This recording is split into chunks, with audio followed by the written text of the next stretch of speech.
Hello student, आज अपन शुरू करेंगे अपनी कक्षा 8वीं का गणित, जिसका अध्याय नंबर पहला है। उसका नाम है परिमेय संख्या। ये पाठ पढ़ने से पहले हमें कुछ संख्याओं का ज्ञान होना चाहिए, जो इस प्रकार है। जैसे कि प्राकृत संख्या। प्राकृत संख्या वो होती है जो एक से शुरू होती है और अनंत तक जाती है। अनंत का मतलब जैसे हम अनंत को इस चिन्ह से प्रदर्शित करते हैं। जैसे कि एक से शुरू होकर कहाँ तक, जहाँ तक अपन सोच सकते हैं वो संख्या, सभी संख्याएं क्या होती है? प्राकृत संख्या। जैसे इसको अपन एक नंबर लाइन के थ्रू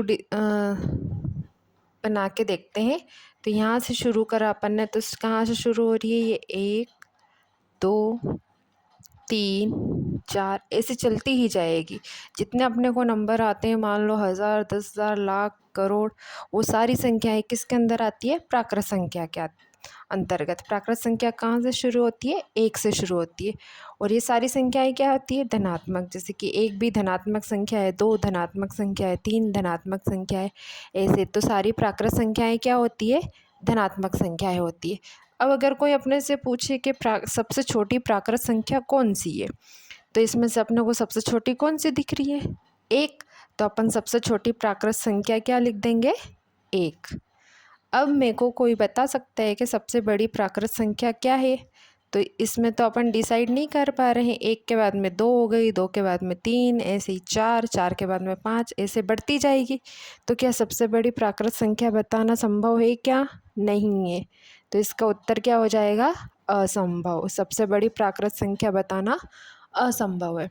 उसके बाद में हम पढ़ेंगे पूर्ण संख्याएं। पूर्ण संख्याएं ऐसी होती है जो 0 से शुरू होती है और अनंत तक चलती है।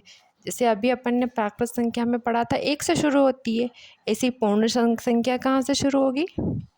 0 से।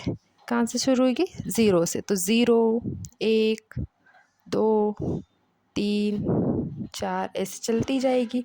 तो 0, जो अपना 0 है, ये तो न धनात्मक संख्या है और ना ही ऋणात्मक संख्या है। न धनात्मक है और ना ही ऋणात्मक है। ऐसे अगर मैं पूछूं कि सबसे छोटी पूर्ण संख्या क्या है, तो इसमें सबसे छोटा अपने को क्या दिख रहा है? 0। तो सबसे छोटी संख्या क्या हो गई? पूर्ण संख्या 0 हो गई। अब ऐसे इसमें सबसे बड़ी पूर्ण संख्या बताना संभव है क्या? नहीं है। तो सबसे बड़ी पूर्ण संख्या कौन हो गई? नहीं बता सकते। तो उसका उत्तर क्या हो गया? असंभव। अब अगली संख्या है अपने पास पूर्णांक। पूर्णांक में अपन ने सबने 7वीं कक्षा में पढ़ा है, नंबर लाइन पढ़ा है ना। यहाँ पे क्या होता है? 0, इधर होता है 1 2 3 4, ऐसे चलता ही जाएगा। ऐसे इधर हो जाएगा -1, -2, -3, -4, ये भी इधर चलता जाएगा। तो यहाँ पे जो है अपने पास पूर्णांक, पूर्णांक में ये सारी संख्याएं कौन सी है अपनी? क्या पढ़ेंगे अपन इनको? ऋणात्मक संख्या। क्या है? ऋणात्मक संख्या। और जो ये इधर वाली है, ये सारी अपनी क्या है? धनात्मक संख्या। ये वाली है अपनी धनात्मक संख्या। तो पूर्णांक में क्या क्या आता है? सभी ऋणात्मक संख्याएं, अपना 0 भी आ गया, और सभी धनात्मक संख्याएं। तो पूर्णांक क्या होता है? सभी ऋणात्मक संख्याएं, सभी धनात्मक संख्याएं और 0। तो इसमें क्या लिखा है? सभी ऋणात्मक संख्या 0 और सभी धनात्मक संख्याएं किसके अंतर्गत आती है? पूर्णांक के अंतर्गत आती है। अब पूर्णांक के बाद में अब अपने पाठ का नाम है परिमेय संख्या। तो परिमेय संख्या की अपन परिभाषा पढ़ते हैं। वे संख्याएं जिन्हें अपन P/Q के रूप में लिख सकते हैं, और जहाँ P और Q क्या है? पूर्णांक है, तथा Q किसके बराबर नहीं होना चाहिए? 0 के बराबर। तो इसमें अपन कुछ उदाहरण करके देखेंगे। जैसे P/Q, क्या बोला मैंने अभी कि परिमेय संख्या वो होती है जिसे P/Q के रूप में लिखा जा सके। अब P/Q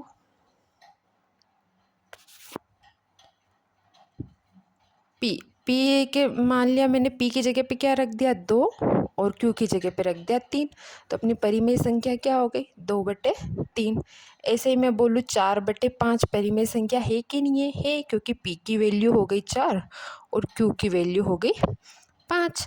ऐसे ही अगर मैं बोलूँ कि ये 5 है क्या परिमेय संख्या है? तो है, क्योंकि किसी भी संख्या के अपॉन में कुछ भी नहीं लिखा है, मतलब 1 लिखा है, तो इसमें p की वैल्यू हो गई 5, q की वैल्यू हो गई 1। तो ये भी क्या हो गया, 5 भी एक क्या है, परिमेय संख्या। अब मैं ऐसे ही पूछूं कि 2/0 लिख दिया मैंने, तो ये क्या परिमेय संख्या है? परिमेय संख्या है क्या? नहीं। इसमें p की वैल्यू क्या है, 2, और q की वैल्यू क्या है, 0। और अपन ने परिभाषा में क्या पढ़ा था कि q किसके बराबर नहीं होना चाहिए, 0 के, जबकि यहाँ तो अपना q क्या आ रहा, 0। तो ये परिमेय संख्या हुई क्या, नहीं हुई।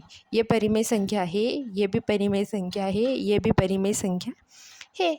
अब परिमेय संख्या माइनस में भी हो सकती है, जैसे माइनस का 4/5 या 4/5 लिख दूँ, दोनों ही आपस में परिमेय संख्या है। ऐसे ही मैं लिखूँ कि 10 और ये लिखा माइनस का 10, तो ये परिमेय संख्या है क्या, है, क्योंकि इसके बेटे में कुछ नहीं लिखा, मतलब 1 लिख सकते हैं। तो ये भी p हो गया, ये q हो गया, तो ये परिमेय संख्या है।